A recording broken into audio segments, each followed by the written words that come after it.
I love you. Gentlefolk, ladies and men, we're glad to have you here again. So please, won't you come on in and sit with us here on the couch? I am very tired and very stressed, and my name is the Green Traveler from Gorsh. Probably not as equally, but yet tired and stressed. I'm a faceless Leon. Yeah. But, you can't really tell because it doesn't wrinkle. That's true, yeah, you are just one note face the whole time, unless you form it thus otherwise. Yeah, and that takes concentration, and my stress is just and I never understand. Whenever you form it into a sad face, I never get it. I'm just like, why? it's the most overdone sad face. You have like the most droopy frown. It's just so ridiculous. I don't think it's sad enough. I'm really trying to get it so that the corners of the lips touch my collarbones, or the shape of collarbones that I have made on my the disturbing part for me is that there are no tears, but you put like divots in your skin where there should be tears. Like it looks like black tears. It's disturbing as fuck, man. Like I feel like I'm the better emoji. That's all. It's terrifying. Is that I don't get sadness out of it. It always, like, whenever you make a sad face, I'm just like, Jesus, what happened? Well, not even pity. I mean, I guess pity. I mean, it depends on the situation. Like, somebody lost a loved one or whatever, I guess, in that situation, especially if it was like a horrifying death, like if they're murdered by Jason or something, right? Then that face would apply. You'd be like, yeah, I would feel that amount of sorrow. Oh, fuck. This is a podcast about movies and TVs. Yeah. Yep, all the TVs, called Green and Faceless on the Couch. And to explain why I'm stressed, and you can hear it in the background, I'm sure. I don't know if any kind of audio quality available to us is going to be capable of removing it. You're going to hear it. Yeah, you're going to... The whole episode, you're going to hear it. My dog's whining. She's having a lot of skin issues. She's having hip dysplasia. She's on pain meds.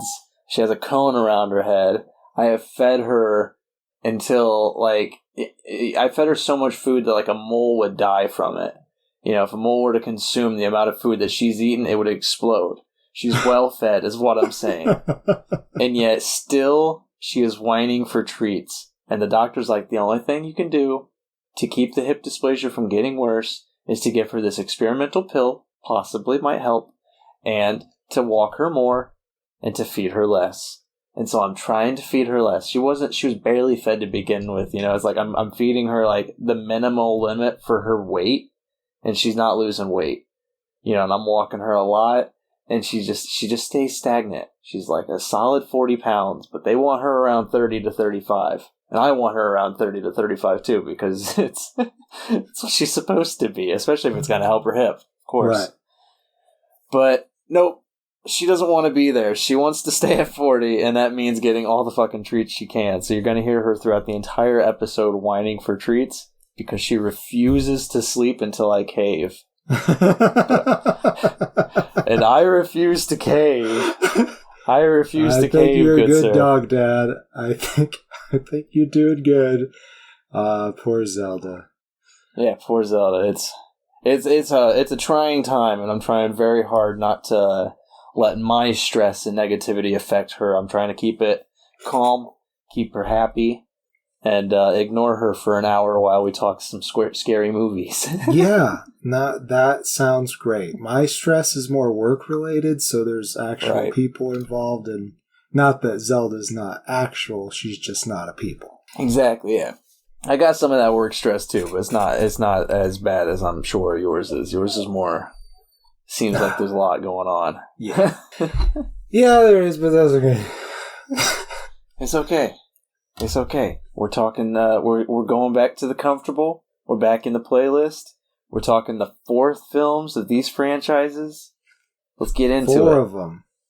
4 of them. Shocking. They're shocking. It's shocking to me that, Friday the 13th got 4 films. Yeah, that's for real. After the first 3, I'm just like, really? They made a 4th one? And it's the one that has the most films of all 3 of these franchises. It's the one with the most. I think. Maybe I'm wrong on my math. But it's just... It's crazy that they did a 4th one, because the first 3 were just so much of the same, and so very, like, I don't think... I'm sure they were popular, but, like, it didn't seem like critics especially liked any of them when they came out. No. So they made a 4th one. I know. Why? I didn't, really. I mean, I think Shelley was the best part, and he was also the worst part. So he was the makeup kid, right? The one I want to call a certain name, and you don't like me calling him that. I know it is rude. I know, but every character in these films are just stereotypes. Yeah. So there is a certain point to be made there. I think it's a little bit different with stereotypes than it is with cliches. I feel like if you're referencing a particular cliche, like, for example, The Last Girl, as you have in this show, right, that it's okay to refer to it as that, because that's what it's not just what people know it by, it also, the name of the cliche expresses what's wrong about it. Right, as well. Right, exactly. And a stereotype is degrading and insulting. So I get it. I do understand. I just like calling people fat. I used to be a fat kid. Like, I had to deal with it. It's not something to pass around. It's not nice to bully people. No. I'm not gonna bully this dog though. Bully this dog. I swear to God. But Friday the 13th. The final chapter. First off, lies. Fucking lies. Like, hardcore. But here's why it was the final chapter. The producer of all of these films so far, I don't remember his first name. I want to say it's Fred Mancuso Jr., but I just know it's Mancuso Jr. He wanted to end the franchise because he's been producing these films, and he didn't feel like he was getting respected for the amount of producer work he was putting in. You know, he thought in film circles, people were kind of shunning him or making fun of him. And so he just wanted to hang it up. He's like, I'm done with this franchise. I want to get out of it. And he brought back makeup artist Tom Sawihi. I don't know.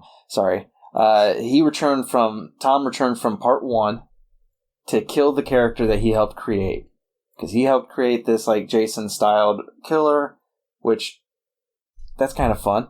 I like that kind of a backstory. That's interesting, bringing in the makeup artist to do one final job, even if it does turn out to be lies. I do like the makeup. The makeup's pretty good. He does the cool ass kills. I mean, that was the best part of the first one, was the kill makeup. But I didn't like the kills in this one because a lot of them happen off screen. That's true, but there's a couple of things that happen on screen that are a lot of fun, like, and also a little cheesy, but I feel like that really actually works for Friday the 13th for some reason. It's true, yeah. It is. It's just schlock cheese, and it's nice to cheese. Schlock cheese. It's nice to just finally have a bit of schlock cheese to just, like, you know, at the end of your night, if you're just tired and you're like, I don't want to be scared. I just want to sit back and put on something silly and goofy. We're finally getting into that groove with Friday the 13th, where it's like you just put it on, and you're just like, I don't really care what's happening. People are dying. There's screams, boobs. That's exciting. Yeah, that happens. So, like, yeah, that happens a lot. So I do want to go back because we're doing this over the internet. So, but I mean, you know, we're not in the same room. So, I want to make sure I understand what you're saying. Are you saying schlock cheese? Yes. Like you put on a sandwich. Yes. Okay. Like it's schlock. Yes. Cheese. All right. I mean, that's what I thought you said. But then the last time you said it, I thought you said schlock tease. And those are different things. It's a bit of a schlock tease, though, too. Because it's not as bad as you think. Because it's not as bad as you think. Yeah, I mean, like, we're finally getting into that groove. That's the sad thing, is Mancuso wanted to end this franchise, but this is where it finds the groove, where it's just like, fuck it. We're just gonna, like, he's wearing a hockey mask now, and he's just gonna kill people. Like, yeah, he just kills people. And is this the one where, did he have the the hockey mask. I've already forgotten most of this movie. There's like 3 parts of this movie that I remember in particular. Yeah. And we'll talk those parts because they're the greatest parts. But like, is this the one where his mask has like a cut down it because of the last film where she put a machete through his head? Yeah, that's exactly right. Okay. Yeah. I like that. I'll give him applause to that. I think I just lost you. Okay, there we go. Fabulous. But like, I like that. You know, applause again to the makeup designer for keeping that bit of continuity. You know, he took a fucking machete to the head in the last film. Of course, that should stick around. That's kind of cool. Yeah, I like his mask having a just jagged scar down it. That's kind of fun. When they remove the mask near the end, he just looks goofy as all hell, and it's just not scary. It's so I stupid. think it's better than what they had in 2, because this, I don't know, that just seemed insulting to certain people. Yeah, that's fair. Yeah. I'm trying to remember, like, I'm trying to compare them in my head. I recently discovered, I'm going to pronounce it wrong, I think it's aphantasia, where, and this is just one of those things I've heard on the internet, and, like, the more I read into it, the more it feels like it applies to me, but I haven't been diagnosed with it. This is just a thing on my head. That's the kind of person I am. I'm that weirdo. But, like, so aphantasia, like, it's where you can't visually picture something in your mind's eye. Yeah, it's like when you close your eyes and somebody tells you to like think of a pink elephant, you can imagine a pink elephant, you just don't see it. You know, I close my eyes and I see just black and I can imagine what a pink elephant would look like, but I don't see it in my mind's eye. I'm just like, yeah, sure, like I know what an elephant looks like and I know the color pink, so I can imagine, I guess, what a pink elephant would look like. Wow. For the longest time, I thought that's what everybody was like. I thought everybody closed their eyes, and when somebody told you to like imagine something, you just thought about it. You don't actually see it. I don't see it. Maybe it's a Gorshian thing.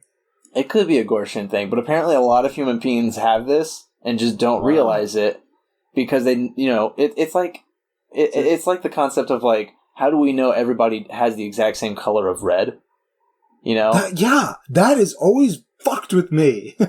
Yeah. So it's along the very same lines though, where it's like people who have aphantasia, if I'm pronouncing that correctly, they don't realize it's not a common thing to close your eyes and just visualize something. Like, to actually visualize it. You know, so it's like, for the longest time, I would read Green Lantern, and they would just be like, oh, close your eyes and imagine what you want, and then your ring will make it. And I'm like, I don't think that would work for me. Apparently it would. I found a lot of subreddits that talk about aphantasia and Green Lanterns, which is kind of hilarious that people think about this stuff. But I don't remember how I got from... I got here with that.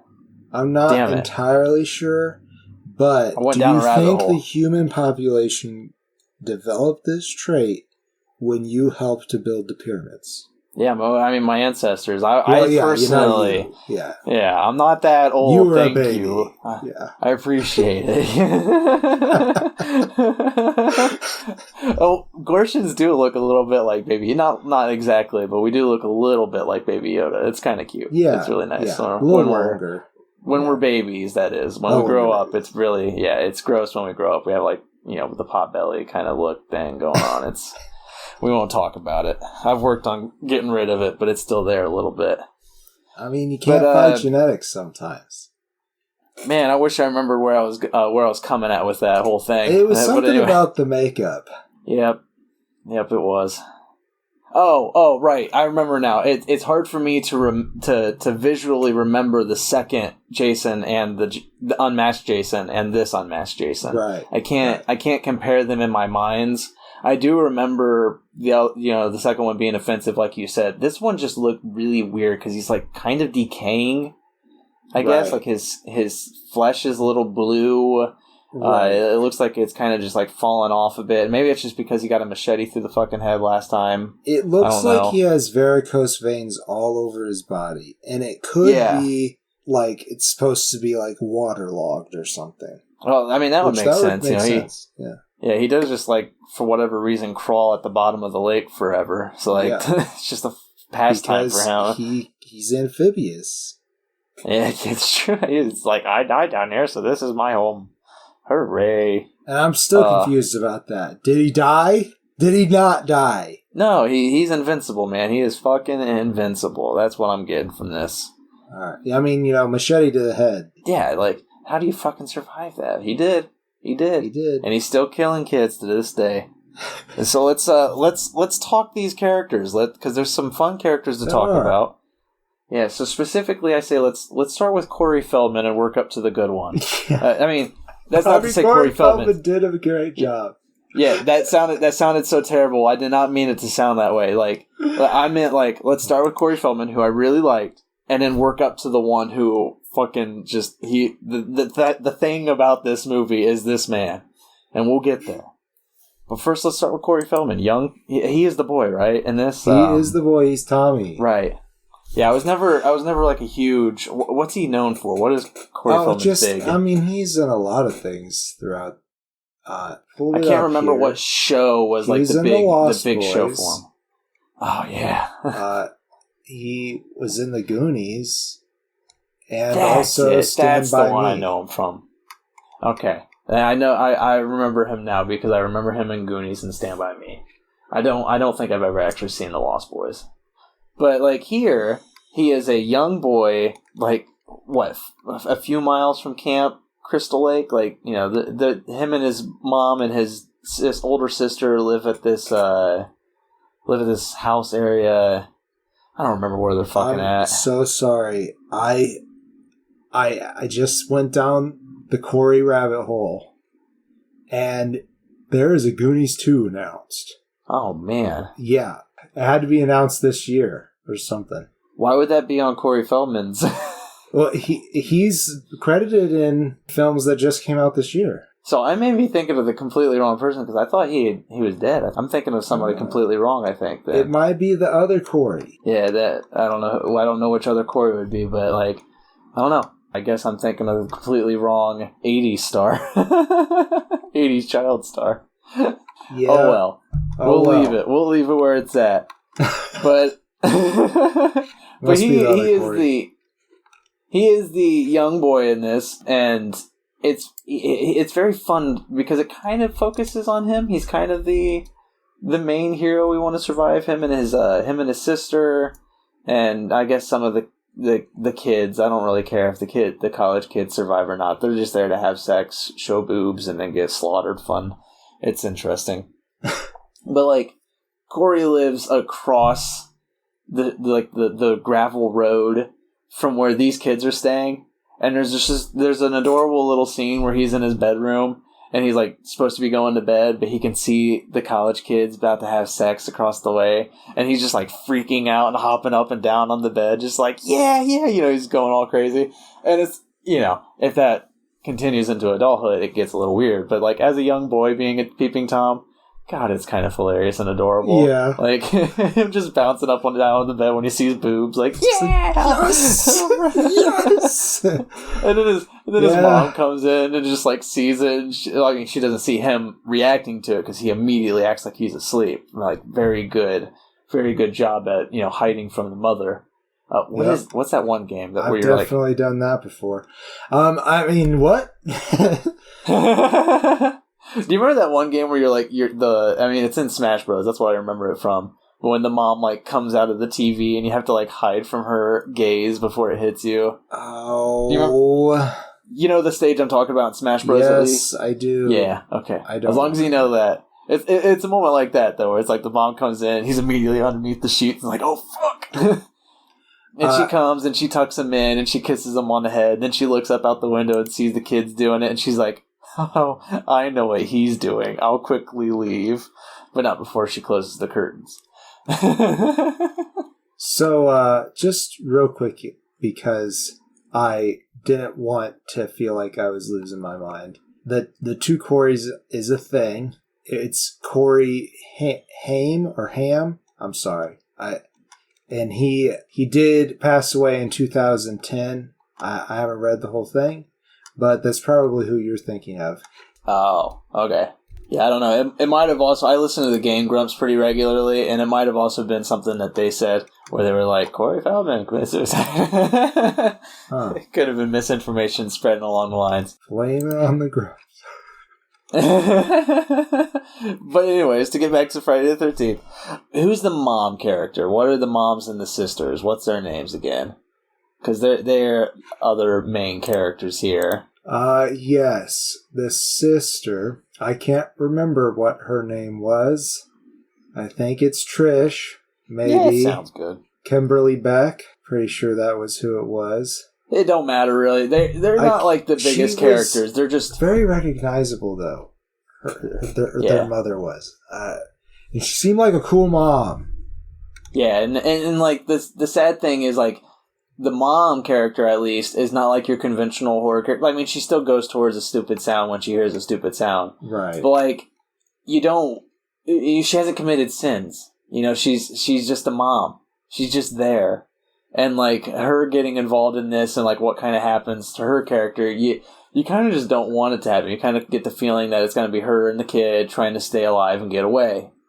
And it's so quick what happens there that you're just like, oh, I guess she's not going to be, like, the final lady. It's, we're going to shift to somebody younger. But I guess there's not really much to talk about, so let's talk about the goodness. Let's talk about the crispy goodness that is Crispin Glover. Goodness. Yes. I God. do want to talk about his friend Teddy, though, because... Okay. Let's talk about Teddy first, then. Yeah, because Teddy is gross, and it's like... And Jimmy doesn't seem like he's that gross, but it's not talking about Crispin Glover's character, besides the fact that he's like, oh, God, I'm so horny. He's just a horny teenager. Yeah. It's so fun. Dad. I mean, that's the whole thing. All these kids are just horny fucking teenagers, and then like, I don't care about any of them because they all kind of blend into the same character. Like, there's one who's there with his girlfriend, but they meet two random twins for whatever fucking reason. Yeah. There's just these two twins there. And Jimmy's worried that Ted's got the hot one because they don't look exactly the same or anything. And the one who the one guy who has a girlfriend is hitting on the other twin, which pisses Teddy off because, you know, that was his twin. Yeah, I guess they apparently called dibs, and that matters in this world. So it's just, there's a lot of teen drama and then just so much fucking boobs and sex that it's just this one's the worst so far at that because it's just been constant this whole movie. And Teddy even is watching this like really old like smut film. Yeah, and doing like he's doing like the Reefer Madness thing too, where he's like smoking a joint and like laughing like crazy. Just like, the dumbest shit. Oh man, it's so stupid. And they all die, and I have no reason. There's no reason for any other characters to be in the story. I thought that Trish was with one of those characters, but then they killed the character that I thought was Trish, and I was like, what? And I was like, okay, so what is the relevance of these characters? They're just for Jason to kill. It really does kind of feel that way. But I have to say, man, this is the best acted Friday the 13th movie so far. It's true, but I think it's only that way because of Crispin Glover. Like, I only remember Crispin Glover. And Corey Feldman, too, brings it up, too. Honestly, I felt like the whole cast... Until the ending. In general... That's the best part. Are you fucking kidding me? No, I can't stand the ending. Oh my god, no. It's so ridiculous. So I want to talk the ending, but I really want to talk Crispin Glover because he has my favorite fucking part in this whole movie. This is right before Back to the Future. This is the movie he did before Back to the Future. Right. Before he became like really famous. And you know, he always does these eccentric characters like this. So this whole movie, he has been eccentric. You know, like, I'm so fucking horny. You know, it's just like he just, the way he delivers the lines, the way he acts. He has a dance. Glover. He's just Crispin Glover, but he has this dance scene that is marvelous. Yes. I fucking love his dance scene. Like, I'm worried he's going to hit people. He's just flailing. Yes. It's so funny. Reminds me of me when I dance.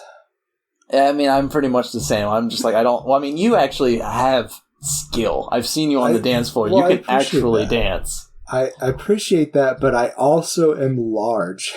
I am always worried I'm going to hit somebody. I get that, but you also dominate the floor, so most people typically give you space. Oh. He is in a tiny-ass living room, so people are not giving him space, and he is just flailing. I'm like, you're gonna punch someone in the face. But it's his death scene that sticks out the most. Because spoilers, I'm sorry, Crispin Glover dies, but he has the greatest scene so far in all of the Friday the 13th films to this date. There's one film later on, I mean, I'll adorably call it Jason X because I'm going to ruin it. Jason X has a scene that I hold far higher than this scene, but this is a close second for the whole franchise because it's so fucking funny. Okay, so Crispin Glover's character, what's his name? Jimmy? Jimmy. You said? Yeah. And Jimmy he's hunting around in the kitchen and he's trying to open a bottle of wine. And he's yelling at his friend Ted, who I think just got killed in the living room. Maybe he's still alive at this point. I can't remember. But he's just like, "Hey, Ted, where's the corkscrew?" And Ted doesn't respond. So he gets louder and he puts his hand on the countertop. And he goes, "Hey, Ted, where's the corkscrew?" And Jason slams the corkscrew into his hand. I'm not giving it justice at all because it's to me is that he puts he smacks it onto the table and then he whips his hair back and they change the angle of the camera. He's like, "Ted, where's the corkscrew?" And then slam the corkscrews in his hand. It's the dumbest shit. Like, it's so fucking well delivered. Because that's the thing, is like, coming from us, it just sounds stupid as fuck, right? Yes. Yeah. But seeing Crispin Glover do it, seeing him whip his head around, seeing him slap his hand down onto the countertop, hearing him scream like that, oh my god.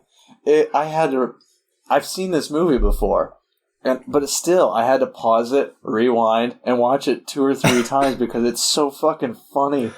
I did have to rewind it because me and Sarah were laughing so hard that we're still laughing when they started talking again. So good. It's so good. But I'll go into my closing statements if you're ready for that. Yeah, we can do that.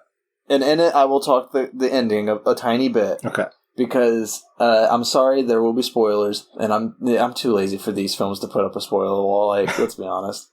In the end, young Corey Feldman has the bright idea when it's just down to him and his sister trying to survive against Jason, who's running rampant without a mask in the living room. Corey's like, "Okay, I have a bright idea. No. I'm going to shave off all my hair. I'm going to grab a dagger. I'm going to go down the stairs. And I'm going to be like, 'Jason, I'm you. Stop.'" And Jason, as we all know, is just a plum-tuckered idiot who's just like, "Oh yeah, that does look like me, doesn't it? Yeah, okay, yeah, sure. That looks like the last time I looked in a mirror." Yeah. I don't know. The whole ending is just stupid to me. And I'm sorry, like, Corey Feldman I don't like him in the ending. There's a twist ending. We'll talk it more when we talk Halloween because it's very similar ending for a 4th film in the franchise. But, God, it's stupid. I think, personally. Oh, I'm not going to disagree. Yeah, thank you. I give the film 2 stars. It's still a lot of fun. It's the most fun I've had for a Friday the 13th film so far. With the No, I don't like the original. I was going to say with the exclusion of the original, but, like, I don't like the original. This one is a little better. I will admit that. And I understand Mancuso Jr. wanted to end it. I kind of wish they had ended it. I wish this was the final chapter. But we'll be back next week for the 5th one, so we know how that goes. Yeah, I give it a full face. I honestly had a much better time than any of the other Friday the 13th movies. I will actually remember this one. I will say it is my favorite so far. It was the stuff that was goofy in it was so good goofy for me. Like, that's how the ending was for me. That I was like, oh my god. And he looked, the shit he did to himself / the makeup artist to Corey Feldman.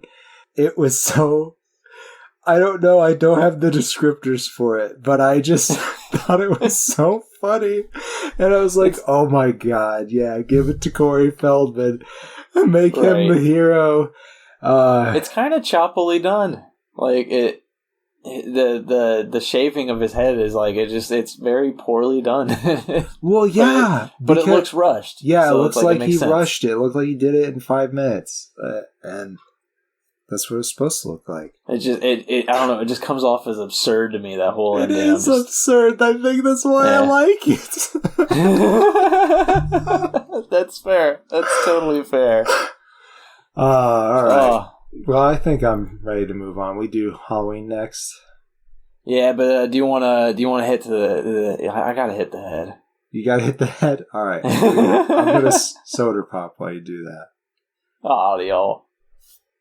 I don't know what the fuck that meant, but audio. Audio. All right, I'll be right back.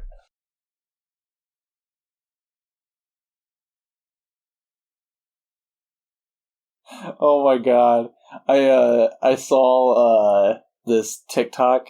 I'm not on TikTok at all. It was posted to a Doctor Who subreddit that I saw it on. You know the final scene in where David Tennant's fighting the Time Lords, like they're trying to come back, and like it's him, and then the John Sims master comes up and like shoots lightning at them to knock them back. So they put it up, and David Tennant was angry Doctor Who fans. The evil Time Lords coming back were the president, Rassilon, was Chris Chibnall, and John Sims was Russell T Davies. And so it's like, it was David Tennant like, I don't want to, he's like, I don't want to fight you, but I don't want you to be here any longer. You need to go back, or go back to your home, go back to the Time War, die already.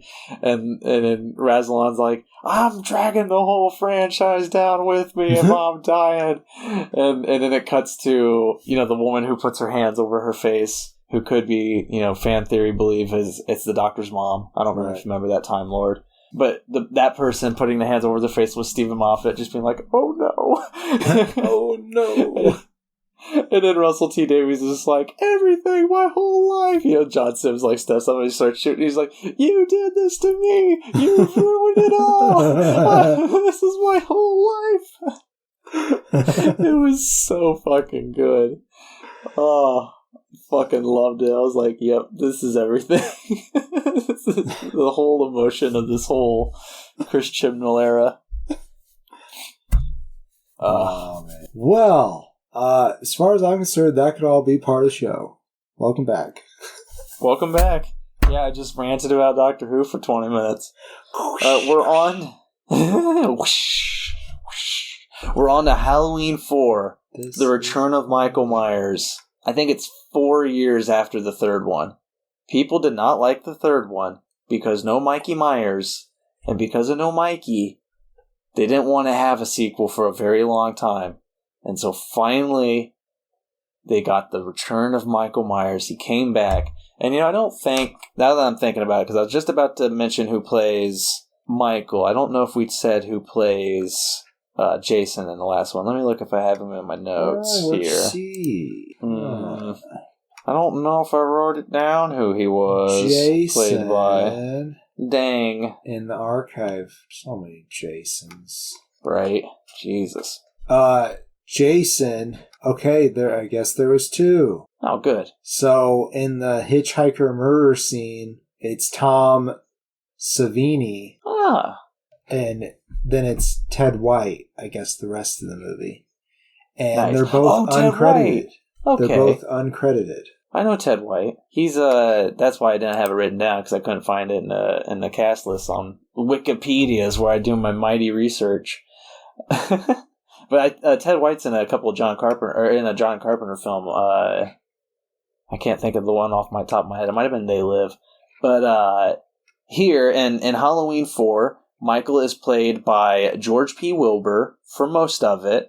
When he doesn't have the mask at the beginning, during the ambulance scene and the gas station scenes, he's played by Tom Morgan.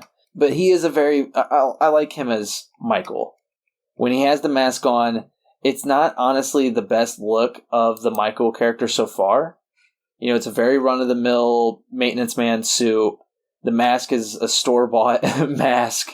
Like, I don't know if they even actually made their own Michael mask. It looks like they just purchased a store mask. Yeah, it looks like a different mask. It's not good. It's not good, but I like it still. It definitely feels a little cheaper.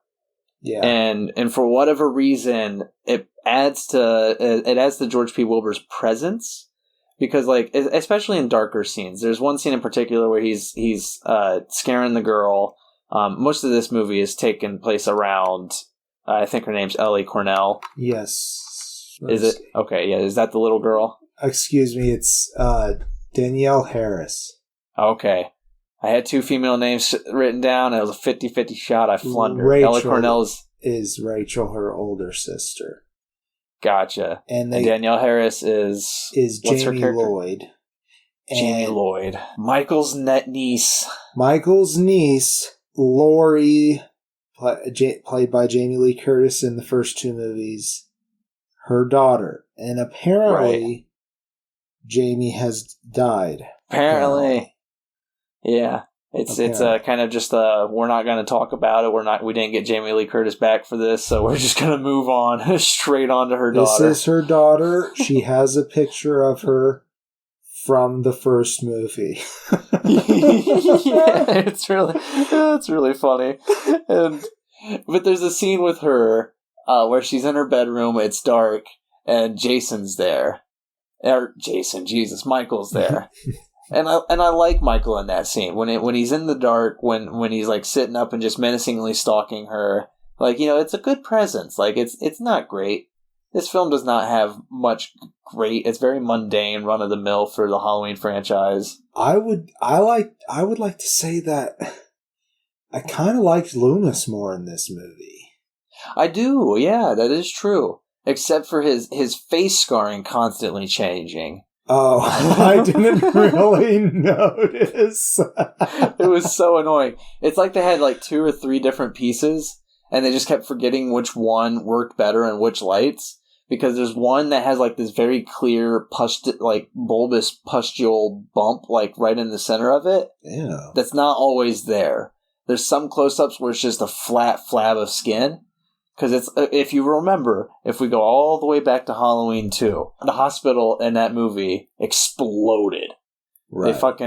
They killed Michael. He burned to death. Loomis was right at the center of the explosion. He was the one who caused it. So both of those characters at the end of the second one, easily presumed dead. At the very beginning of Halloween 4, they're in the car ride. There's a burnt Michael, and he's just, the ambulance people are like, yeah, he's dead as shit. He's fried. And he just kills everybody in that ambulance. Yeah, well, okay, so he's not... Oh, wait, no, that's not right after, is it? This is several years later. That's right, They keep on calling him an invalid, because that was, I guess, the term back then. But he hasn't moved or done anything. Right. He's been in a coma. But Loomis thinks he's just been recovering. Yeah. And everybody's like, that's ridiculous. His muscles would have atrophied. I'm a doctor who's better than you. And I know better than you about this evil guy. I mean, to be fair, if he was not the boogeyman, his muscles would have atrophied. Yes.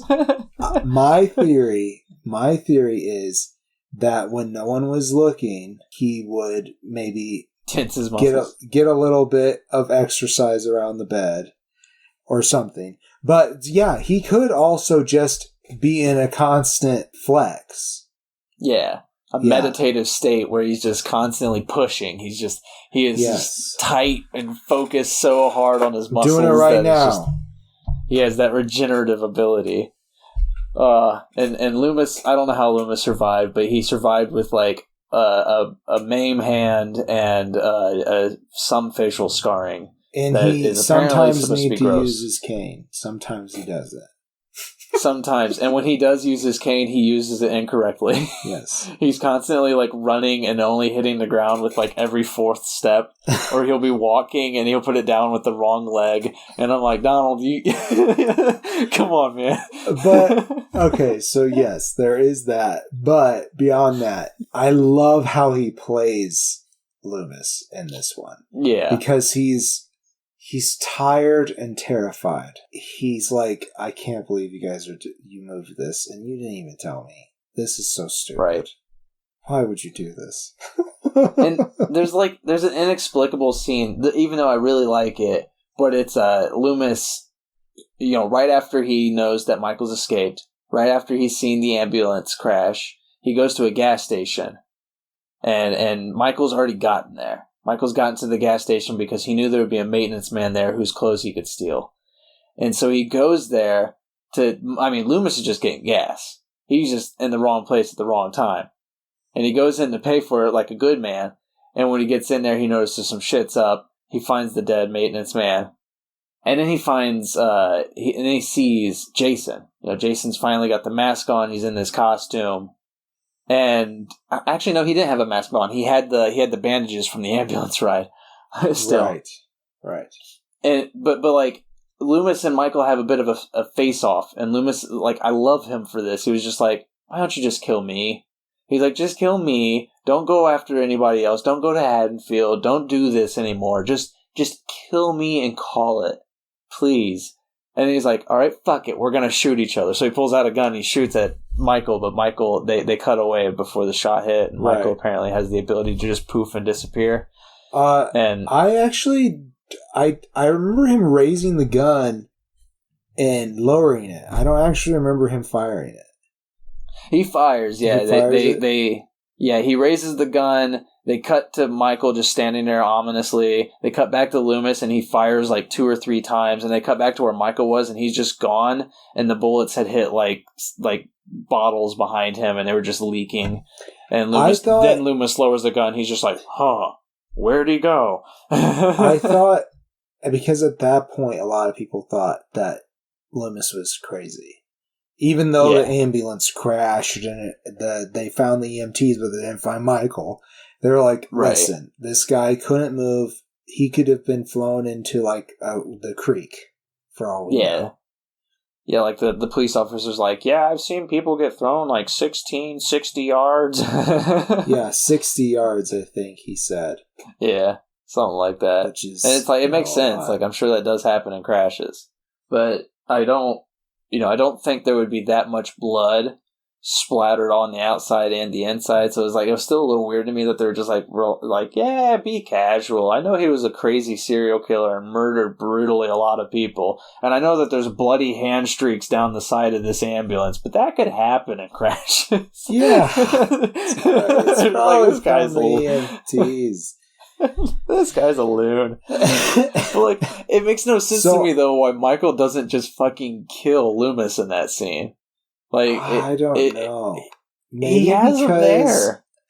Maybe he is a psycho killer. Sure, he kills. Right. He just likes to kill people for pleasure.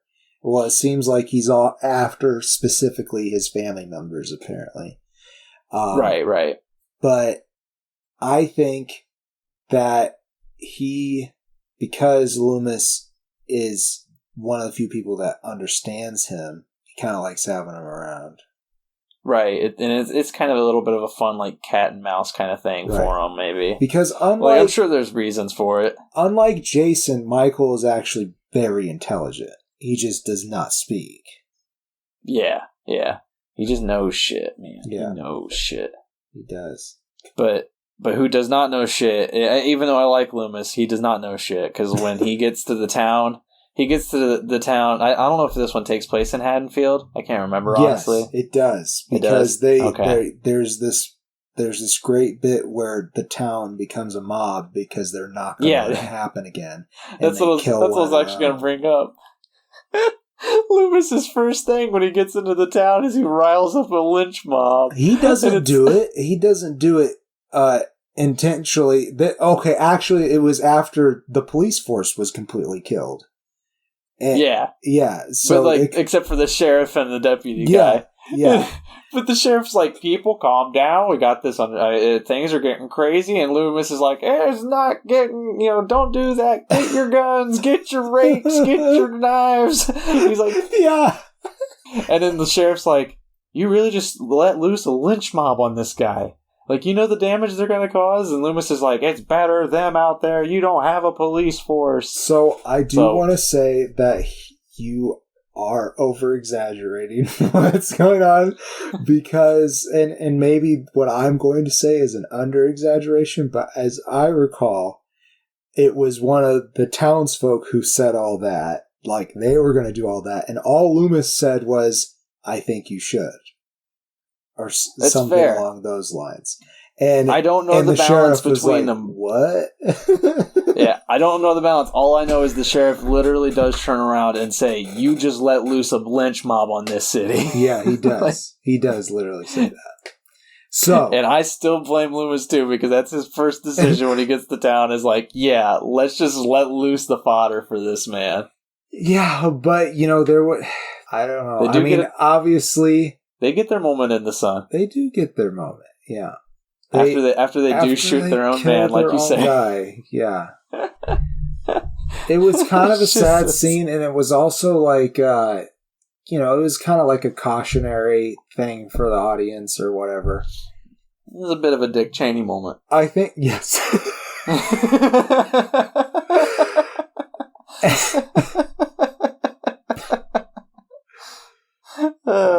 So, go ahead. No, are you gonna go? I don't know. I have absolutely no idea. I mean, I'm ready to. I know I did the last one, but if you don't mind, I'm ready to. I give it 2.5 stars. One of my favorite scenes in this whole movie is near the end. As we said, Michael does tear through the police force, and the sheriff, the deputy, the sheriff's daughter, who is having sex with the boyfriend of our main character. She was just like trying to start this relationship with this guy, but he was horny and she wasn't putting out, so he's got to go to the sheriff's daughter. They're all in this house, and they're all very barricaded in this house. Yes. And I love that. They spend a lot of time showing them, like, carefully barricading this home. And then almost immediately Michael's in the house. Yes. I love it. That whole scene is so fun because, like, there's a little bit of, like, small jump scares where you think maybe Michael's, like, sneaking up on them as they're barricading, but he's not. You clearly see him outside when they're barricading everything. And then it's just like the next scene, he's indoors. It's so fucking great. It's a good moment. I do like the ending. I like there's a 21 gun salute. I enjoy that. I think that's hilarious. I do love, it has again a very similar ending to Friday the 13th Part 4, Jason Dies, whatever that was called again. The final chapter, that's right, it was Lies. Yes. Lies. It has a very similar ending with the child. They try to go for a bit of a twist ending with the child. Right. I think Halloween 4 pulls that off better than the last chapter. Right. The last chapter, it feels goofy. I don't like it. It feels really weird. And it's like, okay, you're trying to end the franchise, but that's the ending you go with? That's not how the franchise ends. You're definitely going to bring it back. Halloween 4, they weren't hiding behind this is the end. This is the return. Right. Yeah. And I like the ending to this one because it does feel kind of like it's an inevitable thing. Sure. You can't stop this. Can't stop Michael. That said, it's still a goofy ending, but I like that they pulled it off a little bit better. And just the whole scene in the sheriff's house, the stuff going down on the rooftop, the mob with the guns, the crazy hick farmers who are all out there shooting things. They have some good moments. I don't really believe Michael riding the back of a truck for about 5 miles before he does anything. That happens in this movie, and it feels a little silly. Like, you telling me he was hanging off the back of the truck for 5 miles? Like, okay, sure. Yeah, I don't know. He's done dumber stuff. If I can go into mine, yeah, there's a lot of really dumb in this movie. Like, compared to the other ones, it feels a lot more thrown together than the other movies. For that, it is my least favorite Halloween so far. Agreed. However, I do think there were some interesting things that happened. Like I said, I liked Loomis in this one. Jamie has inherited the dreams from her mother of Michael. Right. And that makes absolutely no sense. Yeah, it's really weird. Like, there's a lot of, as you said, a lot of just dumb. I'm actually going to retract my agreement and say that I don't like Halloween 2 more than this one. I like this one a little more than Halloween 2. I think Halloween 2 is kind of not needed. I won't disagree with that, but I don't think this one was needed. Well, I agree there too. This one's definitely not needed, but like I love the third one and I love the first one. Yeah. Halloween 2 just feels kind of just like a meh. This one at least tries to do something new. This one is there's this little girl. Sure. Yeah. Yeah, there's a little more to this one. I do like the story they did with Jamie. I just thought that her awareness of Michael was so fucking weird. But the bullying her from school, that part is man, kids are actually fucking like that. I mean, we all know. Kids suck. And her life probably would be like that. Like, why would you even think to have her raised in the same town? Yeah. I don't get why it takes place in Haddonfield. Yeah, for fucking real. Well, anyways, I give it a face still. I mean, it's not like I don't hate it by any means. It makes me interested to see what goes on in 5, but I did not really, I guess, care for it as much as the other 3 movies, I'll say. Totally fair. Let us continue. That one came out. Halloween 4 came out in 1988.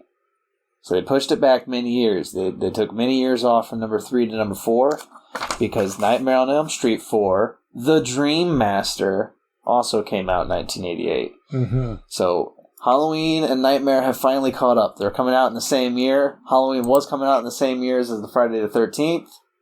Now it's coming out in the same years as Nightmare on Elm Street. We've hit a turning point here. And we're on to number 4. This one's directed by Rennie Harlan, who I know Rennie Harlan for directing Die Hard 2. Uh-huh. It's not my favorite Die Hard film. Let me just tell you that right now. Stars Robert Englund, of course. Of course. I will say up front, this is my... I thought I had seen all of the Nightmare on Elm Street films. I watched this whole movie, and I really didn't remember much of this. And thinking back on it now, I still don't remember much of it. This is a really down point for me, for this franchise. Cause I will 100% agree. However, I know the plot vividly. Go for it, because I can remember the first third, and then I did not care. So we open up with Kristen. Not the same Kristen. Nope. This one's Tuesday night. Yes, this is Tuesday night. That threw me for just a second, but that is the actor's name. Tuesday night, and that's the hero night. That's not darkness night with the K. Yeah. And honestly, I think she plays Kristen better, but it's not the same character at the same time. Yeah, it's not Patricia Arquette, and it's very obviously not Patricia Arquette. No, it's not. Anyhow, they did get Rodney Eastman back for Joey, as well as Ken Sagos as Kincaid. I think they both showed that they maybe have grown as actors a little bit in this bit of role in the couple of years in between. Especially the one who got to talk in this film. Yeah, Joey, yeah. He didn't do bad with having to mime in that first movie. No, he didn't. But it's just like he actually gets to emote in this movie more. Yes, yeah. Even though he's only in it for the first 35 fucking minutes. Exactly. They kill all the survivors for this movie. Yeah. For the last movie in the first 35 minutes. Yeah. And that's when I stopped caring. Because when this movie opened up, I was like, oh, okay, we're just going to follow the survivors. That makes sense. That's cool. Yeah. I was like, I can deal with some more Dream Warriors. Warriors. Fuck yeah. I'm alright with that. Nope. So we're going to cut all ties to the franchise. Yeah, which is so weird. Like, why make it a direct sequel if you're going to do that? Right? Anyhow, the last movie introduced dream powers. And Kristen, for example, the lead in the first movie, she can bring people into her dreams. So she brings Joey and Kincaid in because she's worried Freddy's coming back, and they're trying to comfort her, telling her they're not, and then they all die. However, she, being Kristen, brings in Alice, a friend from high school, her boyfriend's sister, and she brings her into the dream. And it turns out that Alice has a dream power that she can absorb other people's dream powers, like Cypher from Heroes. Yep. Fuck it. Sure, why not? So when all these characters die, she absorbs a little bit of them. And so she is actually the Dream Master. Plot twist. Yes. I don't know if I was supposed to give that away. And actually, I think it's really what it is that fight for dominance between Alice and Freddy. And I will say Alice, played by Lisa Wilcox, is the best acted female hero in this series. I can agree with that, but I just don't care when we get to her character because of the first 40 minutes. Right. Or 35 minutes. Yeah. Because it's like, I didn't realize they were setting her up to be the lead. No, not at all. Not with the first 3 Dream Warriors there. I thought she was just going to be another Dream Warrior. Yeah, and maybe that's what they were trying to do. Like, really throw us. Like, really explode our expectations. Just make them dissolve into ash in the wind. But it really just feels like a quick stop of the record. We're just going to flip to B-side halfway through the first track. And it was so weird. It was so out of left field. Good. It doesn't make it good. No. But I agree, when she becomes the badass at the end, when they, there's a good badass moment where I'm just like, you know what? Hell yeah, I'm on board. She's a good badass. I'm totally fucking down for this. But getting to that badassery was rough. I honestly think I either started checking the phone or like maybe even reading a book, because like I didn't care for her friends. Alice's friends. No. I didn't care for any of them. The dream sequences feel weird because, which they're supposed to feel weird, let's be honest. Yeah. But this time, there's a lot of them that occur in the middle of a room. Whereas, in the past few films, if you fall asleep and you're in a group, the dream kind of lures you away from the group so that you don't realize the weirdness of everybody around you not reacting. Right. It's like a woman, I think there's like a scene where she has like a snake or something that's like wrapping around her in the middle of a classroom. I can't remember what's going on. But like there's something that's attacking this woman in the middle of the classroom. Everybody else is taking a test. And then Alice or Tuesday Night, what's her name? Kristen. Jesus, I already forgot the hero of the third film's name. But like I can't remember who it is, but whoever else is in the classroom, she's the only one reacting. She's the only one panicking. Except for the person getting attacked also. But it's just, it's so weird. I don't know, it just feels out of place. I don't like many of the dream sequences in this film. They're not as imaginative or just cool as the last few films. I 100% agree, but you gotta love Beach Freddy. I mean, come on, man. Freddy was... Freddy with sunglasses. I'm surprised, and like how he shows up even like right, and he does get a good bitch line in there, and I like that. Definitely. I'm enjoying the bitch name drops. Those are fun. It is starting to feel a little old, where it's just like, all right, come up with a new catchphrase. Like, you're 4 movies old now. The bitch has been done, but. What am I to say? It's like I've loved the franchise so far. This was the first one to actually make me feel somewhat like, all right. It's been so great until now, and I don't actually think this is a bad movie per se. I think there are some good things here, but just because it's not to the quality of the last 3, it doesn't feel like a good film. You know what I'm saying? Yeah, that I 100% concur. Because looking back on it, I do think there are redeemable things about this movie. Yeah, it's just it's not the same caliber of the other 3. The body horror is great. Oh, yeah. I do love the body horror in this film. There's a lot of it my favorite one, there's this lady who turns into a cockroach. Like, that's a solid scene. It's gross and it's so wild. I mean, it doesn't look realistic. Obviously, you can tell the prosthetics and everything going on, but it's body horror, and it's pretty decently done body horror that I was digging the fuck out of it. Yeah, and for how that scene would have to be done, that actor did awesome. I don't remember what that character's name is to be honest, either. To give her credit. She was the weightlifter. She was the fitness one. She loved working out. Yeah, and I just can't remember her name. I don't remember a lot of the characters. That's the sad thing. But and also, to be perfectly honest, it was that person's only character trait.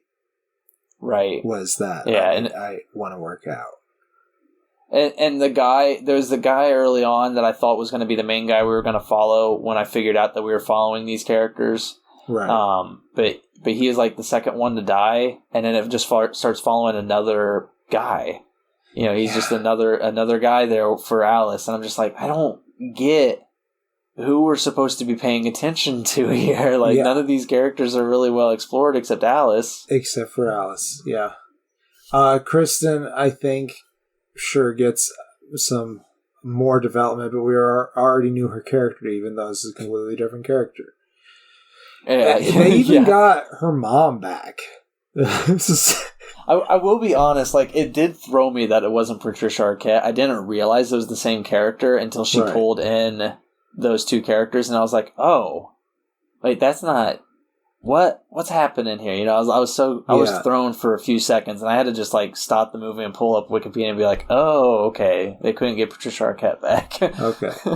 Did you see a reason? I did not. You know me. I'm bad at research. Sure. I meant to look it up myself, so I'm not blaming you at all. Yeah, well, I think I'm ready for closing statements. I don't know what else to say about this movie. It's not that I don't recommend it. I give it a face. That's all I can give it, though, and I didn't really care for it just because it felt like a letdown. If maybe it had been a month since I had seen the last one, maybe I'd like it more. But the thing is, like, I wanted to like Kristen in the last movie, but for some reason, I wasn't really into it because it felt, I don't know, her acting seemed a notch lower than the rest of the cast. Fair. And in this one, I finally liked Kristen, and they kill her off. So it's hard for me to feel like I enjoyed this movie. But Alice is kick-ass, and there are some fun scenes. But like you said, there's also some that feel kind of lazy. I give it 2 stars. It feels like the well's running dry for the imagination here. There is a good scene where you don't realize during the dream where it's like the scene keeps reintroducing from the very beginning of the scene. I really like that. That's kind of horrifying. That was cool too. Like, yeah, that was well done. I remember reading that Robert Englund said that like he was just like, this movie has my favorite scene of all of the movies we've done so far, and I'm not even in it. And it was that scene. It's that one where it's just the thing keeps repeating over and over again, and you don't realize it takes you a moment realizing it. Yeah, and I like that. That was good, but other than that, like the well's running dry. Like I said, Robert Englund's fun, but there's only so much you can do when the imagination's not there, and it really just does feel like the imagination's not there for this one, and so it's bit of a disappointment, but I'm curious who wins in part 4 for you. Well, firstly, I do want to talk about that scene real quick. I like how it's when it first was introduced and he's waiting outside the diner. I was like, that's where she ditched him, and I don't remember them conversing about meeting there again. That's a weird choice. And then it turned into that it was this repeating dream, and I was like, oh fuck, that's really good. Right. Yeah, it was really well done. Yeah. I really enjoyed that scene. But that's about, that's kind of it. I really liked the first third of this movie and that scene. And that's it. So we're on to the choice. Who pulled away? And I can't give it to Nightmare. It was too much of a disappointment. Yeah, we finally have one where I'm in agreement. Nightmare's not getting it. Yeah, but I have to say that it hurts me a little bit because I did not care for the previous 3 movies. But I liked Friday the 13th Part 4 more than Halloween 4. I did. I'm going to have to give my vote to it. All right.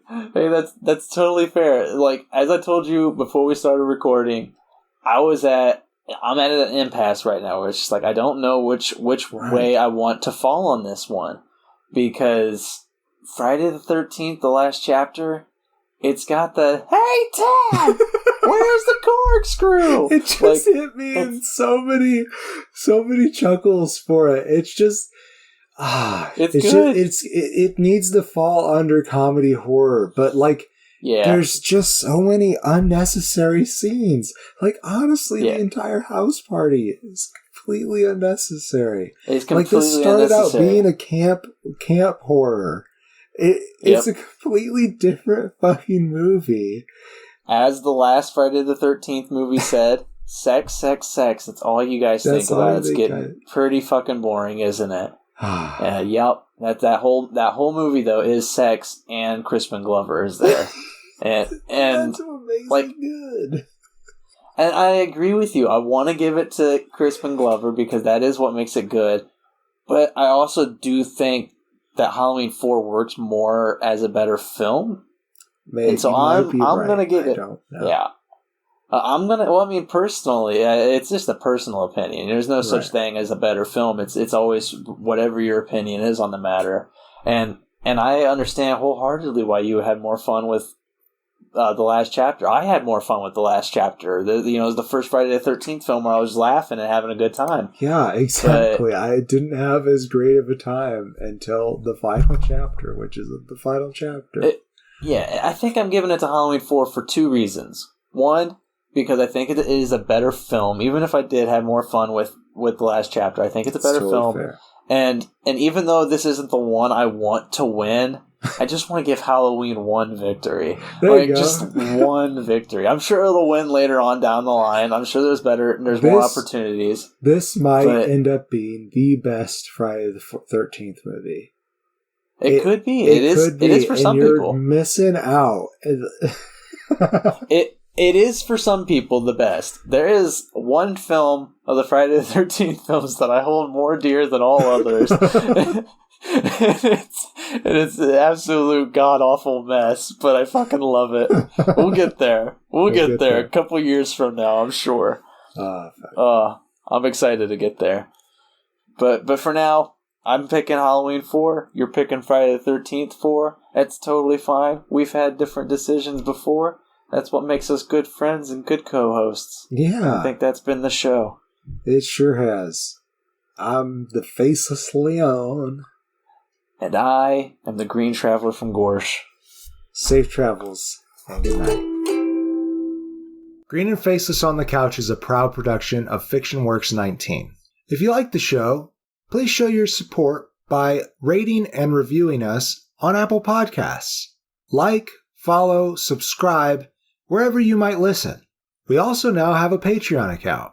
If you feel so inclined to support us in a financial manner, please become a patron by visiting patreon.com/greenandfaceless. You can also find more information about us on our Facebook account or on the FictionWorks 19 Instagram account. Thank you so much for listening.